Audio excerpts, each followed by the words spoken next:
একটি পুরনো সরকারি হাসপাতাল গ্রামের পাশে একটা নির্জন জায়গায়। হাসপাতালের সবচেয়ে ভয়ঙ্কর জায়গা ছিল লাশ কাটা ঘর। দিনে কজন ডাক্তার সেখানে ঢোকার সাহস করত, কিন্তু রাতে কেউ না। ডাক্তার সুমন নতুন পোস্টিং পেয়েছে এই হাসপাতালে। সাহসী আর যুক্তিবাদী মানুষ সে। ভূত প্রেত এসবকে একেবারেই বিশ্বাস করে না। একদিন রাত 12টা হাসপাতালে হঠাৎ এক দুর্ঘটনার শিকার হয়ে আসা মৃতদেহ পোস্টমর্টমের জন্য পাঠানো হয়। ডিউটিতে ছিলেন ডাক্তার সুমন। ডাক্তার সুমন লাশ কাটা ঘরে ঢুকে আলো জ্বালালেন।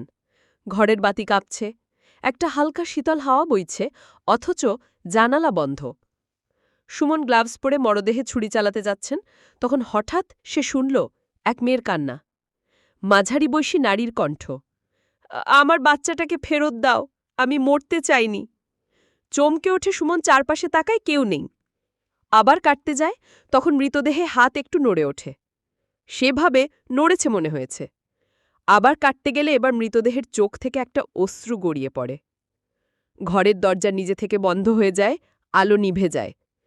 চারপাশে শুধু কান্না আর ফিসফিস আওয়াজ।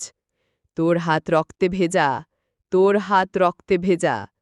হঠাৎ মৃতদেহ উঠে বসে, গলা দিয়ে একটা ফাঁপা ভাঙা আওয়াজে বলে, আমি মরিনি, আমার বিচার হয়নি এখনো। ডাক্তার সুমন জ্ঞান হারিয়ে মেঝেতে পড়ে যান। পরদিন সকালে সবাই দেখে সে ঘরের দরজা ভিতর থেকে আটকানো, আর ভেতরে শুধু ডাক্তার সুমনের গ্লাভস, ছুরি আর মৃতদেহটি নেই। কেউ আর রাতে সেই লাশ কাটা ঘরে যায় না। লোকেরা বলে প্রতিদিন রাত 12টায় সেই মেয়ের কান্না শোনা যায়, আমার বাচ্চাটাকে ফেরত দাও।